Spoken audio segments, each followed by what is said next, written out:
What's up everyone, I'm Dan, and thanks to Untold Tales, I'll be looking at the Cub on the Nintendo Switch.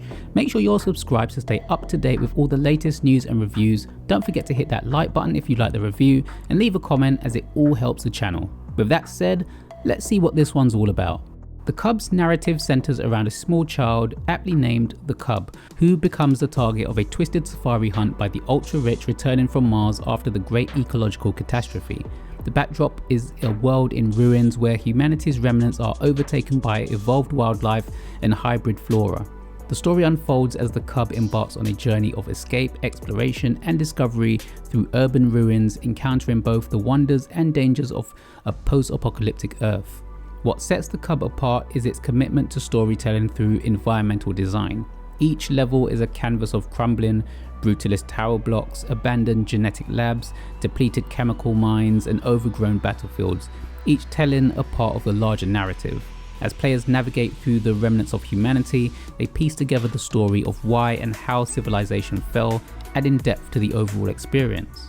The visual aesthetics of the Cub deserve a special mention and was probably the first thing that caught my attention with this title. Meticulously drawn and stylized to emulate the classic animated films of the late 90s such as Atlantis, Tarzan, and Road to El Dorado, the game also draws inspiration from Genndy Tartakovsky's Primal. This blend of influences result in a unique visual style that captures the essence of the classics while offering a fresh and appealing look. A standout feature for me is the custom soundtrack, Radio Nostalgia from Mars, which complements the game's atmosphere perfectly. As players traverse through the perilous world, the smooth voiced radio DJ shares survivor stories from the ultra-rich on Mars, adding layers to the narrative. The Apocalypse Wave tunes add an immersive touch, making the soundtrack a highlight that enhances the overall experience. Another little touch that I appreciated was the radio becoming muffled when you're submerged underwater or losing signal when you go underground. It's audio styles like these that really made me love the little quirks about this game. The game's strength is its storytelling approach. The narrative unfolds organically as players progress through the world with no intrusive exposition. This non-linear storytelling encourages exploration and discovery, keeping players engaged and invested in the Cub's journey. The fragmented pieces of the story gradually form a cohesive narrative, making the experience akin to solving a puzzle. Control-wise, the Cub's controls are easy to learn. Using the control stick or D-pad to move left or right, you have a jump button, an action button, a slide and crouch. You won't be doing any fighting, so really it's just about making your way through this world in the easiest way possible. The controls are also fully customizable, so if you want to change your button layout around to suit your playstyle, you can.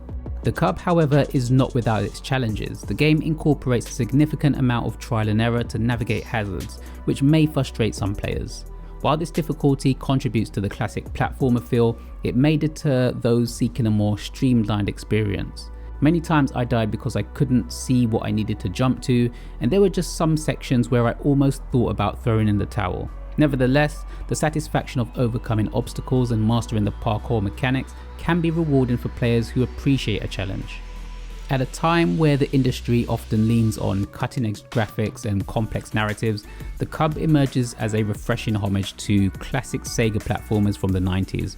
With its challenging platform parkour, immersive storytelling, and a captivating visual style inspired by animated films, the Cub manages to strike a balance between nostalgia and innovation, offering a gaming experience that is both challenging and emotionally resonant.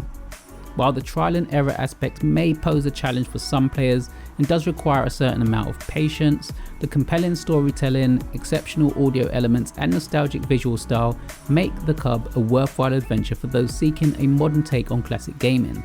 The Cub is a shorter game. It doesn't overstay its welcome with around 4 to 5 hours of game time, but it's definitely one that I would recommend. The Cub releases on the Nintendo eShop on the 19th of January, priced at $13.49 in the UK and $14.99 in the US. If you pick this one up, let me know your thoughts about it in the comments below. Thanks as always for watching, and I'll see you next time.